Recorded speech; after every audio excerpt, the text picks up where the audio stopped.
নমস্কার বন্ধুরা, welcome to Munmun kitchen. আজ আমি তৈরি করব মাছ পোস্ত। দেখুন, তার জন্য মিক্সি একটা বাটি নিয়ে 5 চামচ, বড় চামচের 5 চামচ দিয়ে দিলাম পোস্ত। তার মধ্যে একটি কাঁচা লঙ্কা অ্যাড করলাম, দিয়ে এটি মিক্সিতে শুকনো ঘুরিয়ে নিতে হবে। তারপর জল অ্যাড করে আবার একটু ঘুরিয়ে নেব।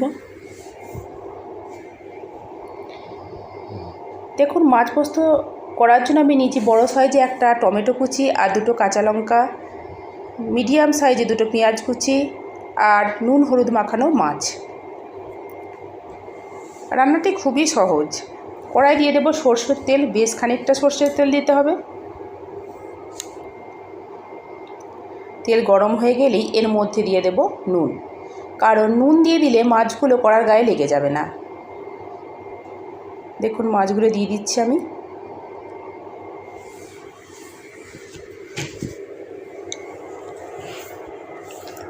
মাছগুলো হালকা করে ভাজলেও হয়, কিন্তু আমি একটু লাল করেই ভেজেছিলাম।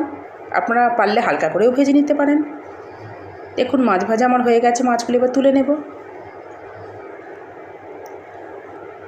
এবার এই তেলের মধ্যে দিয়ে দেবো সেই কুচিয়ে রাখা পেঁয়াজগুলো।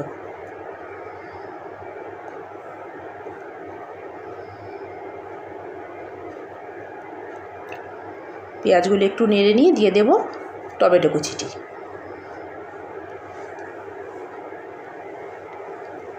পেঁয়াজ আর টমেটো কুচি ভালো করে কষিয়ে নিতে হবে এবং টমেটোগুলো গলে যাওয়া পর্যন্ত অপেক্ষা করতে হবে।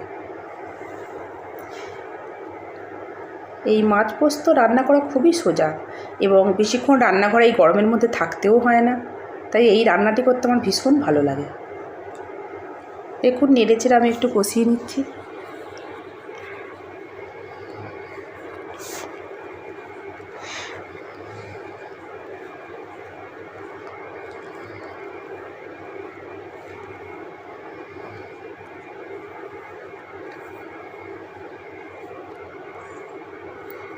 দেখুন, কষানো হয়েই গেছে। এবার দিয়ে দেব বেটে রাখা পোস্তটি। পোস্তটি সবটি দেবো না, একটু আমি রেখে দেব। দিয়ে ভালো করে একটু নেড়ে চেড়ে নিয়ে সামান্য একটু জল অ্যাড করতে হবে এর মধ্যে।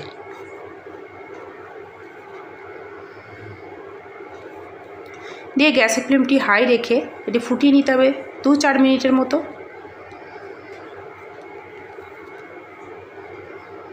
এবং সামান্য একটু নুন দিয়ে দিলাম। দেখুন, ফুটে উঠেছে।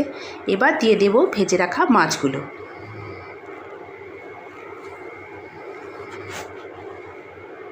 এবং দুটো কাঁচা লঙ্কা। এই পোস্তর সঙ্গে কাঁচা লঙ্কাটা অবশ্যই দিলে, মাছ পোস্ত করলে কাঁচা লঙ্কা দিলে পোস্তর টেস্টটি খুব ভালো হয়। দেখুন, গ্যাসের ফ্লেমটি আমি হাই ফ্লেমেই রেখেছিলাম। দেখুন কি সুন্দর ফুটছে।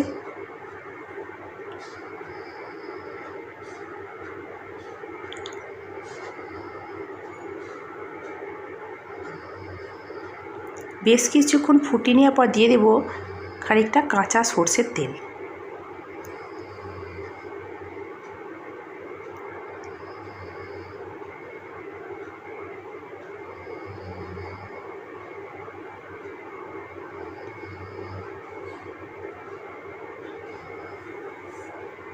একে আবার কিছুক্ষণ ফুটিয়ে নেওয়ার পর দিয়ে দেব সেই পোস্ত বাটাটি।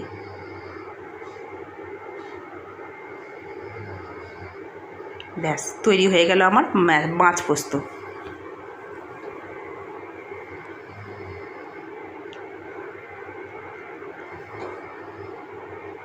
এবার 1 মিনিটের মতো কষিয়ে নিয়ে আমি একটি গ্যাস চাপা দিয়ে দেব এবং গ্যাস ওভেনটি বন্ধ করে দেবো। দিয়ে 10 মিনিটের মতো আমি কড়াতেই রেখে দিতে হবে এটা। দেখুন, আমার মাছ পোস্ত তৈরি হয়ে গেছে।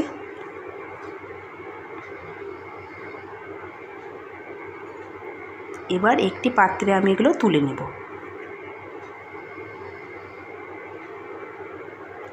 এই মাছ পোস্ত করলে আমাদের বাড়িতে আর কিছু লাগে না, এই মাছ পোস্ত দিয়েই সবাই ভাত খেয়ে নেয়।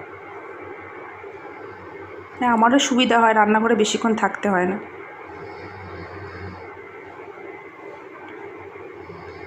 যাই হোক, ভিডিওটি ভালো লাগলে অবশ্যই লাইক এবং সাবস্ক্রাইব করবেন।